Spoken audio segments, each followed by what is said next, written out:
Just because you have a small garden doesn't mean you can't grow a lot of food for your family. Today I'll share my top 5 tips for beginners who want to grow more food in a small garden.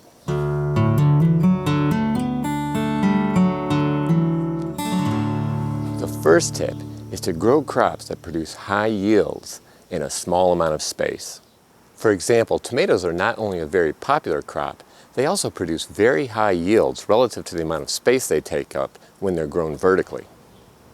We harvest tomatoes from July through our first frost, which is usually in late October. It doesn't take too many plants to grow enough tomatoes for most families to eat fresh from the garden and to preserve a surplus for the fall and winter.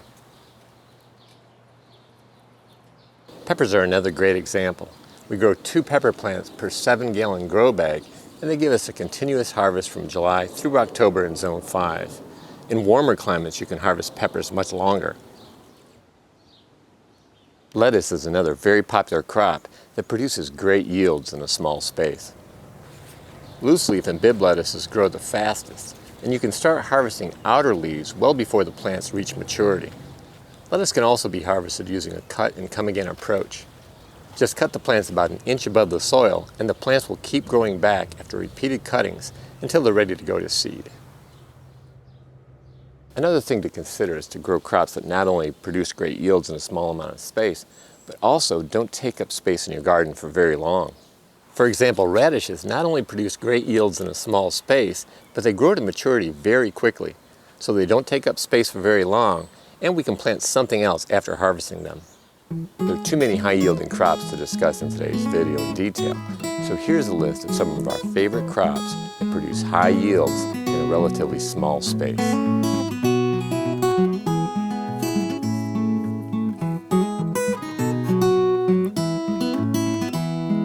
My second tip for growing more food in a small garden is to grow in beds instead of rows.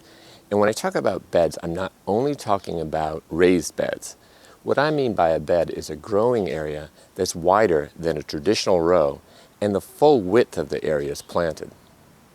When I was a kid helping my father with the family garden, we'd plant, for example, single rows of corn, the full length of the garden, with walking paths on each side. But when you plant in beds, what you do instead is you take some of those rows and you bring them all together into a wider bed, and there are no walking paths in that area. Instead, you only have walking paths on the outside. So if you have a 3-foot wide bed and you space your corn 1 foot apart, you'd have 3 rows of corn in a single bed with no walking spaces in between. Now, if your bed is 4 feet wide, you'd have 4 rows of corn in a single bed, again with no walking space in between, only walking paths on the outside. So once again, when you bring those 3 to 4 rows of corn together with no walking paths between them, you increase your growing space and you decrease the amount of space in your garden dedicated to walking paths. And this increases your yields as a result. The width of the bed is important because you want to be able to reach the center from both sides. 3 to 4 feet is a good width for most people. The length of the bed is up to you and what works best in your space. Longer beds increase your growing space, but you'll also have to walk more to get from one side of the bed to the other. Tip number 3 to grow more food in a small garden is to plant intensively. Now that you're growing in beds instead of rows, you'll want to use intensive planting strategies to make the best use of that extra space. 2 popular methods are square foot gardening and biointensive gardening. With intensive strategies, you can think of planting in 2 dimensions instead of just 1. Because you're no longer planting in a single row, you have to fill the length and the width of the bed. For example, in square foot gardening, the spacing for carrots is 16 per square foot.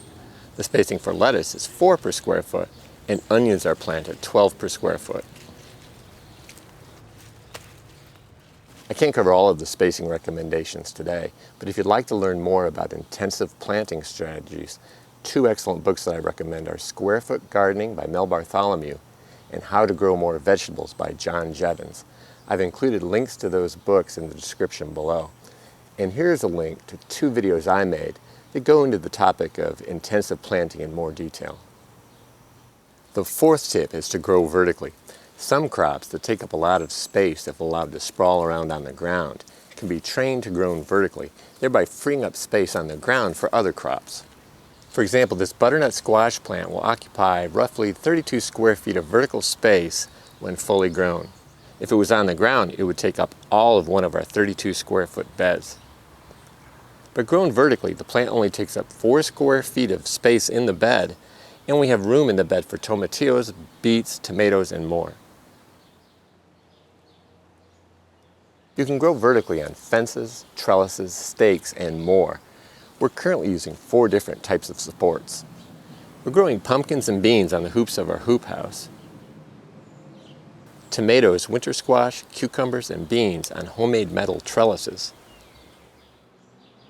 tomatoes and beans on metal stakes,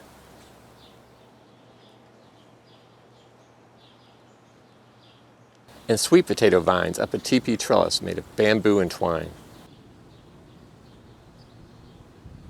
By getting all of these very large plants up off the ground, we're maximizing our use of vertical space, freeing up space in the garden beds to grow other plants, and dramatically increasing our yields. One thing to consider is that your tall vertical crops will cast shade, more so in late summer than in early summer. Now, we have trellises all over the garden and a somewhat elaborate strategy to minimize the impact of shading. But this is a beginner's video, so let's keep it simple. If you live in the northern hemisphere, have all of your vertical structures, especially the tall ones, on the north side of your garden. And if you live in the southern hemisphere, have them on the south side. This will eliminate all shading issues. The fifth and last tip to grow more food in a small garden is to grow in containers like pots and grow bags. Containers are especially helpful if you don't have a lot of land, because they allow you to grow in areas where you couldn't otherwise grow, like rooftops, front steps, and balconies. Most of our containers are in the front yard garden, where we're growing peppers in 7-gallon grow bags on the front steps, and eggplants in the same grow bags wherever we can squeeze them in.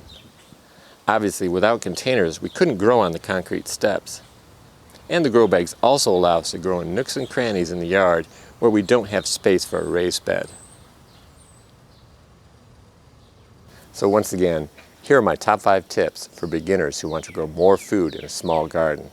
I hope you found this information helpful. If you have any questions, please let me know in a comment below and I'll do my best to answer. And also stay tuned for another 20 seconds or so to see links to more videos that cover topics related to what I discussed today.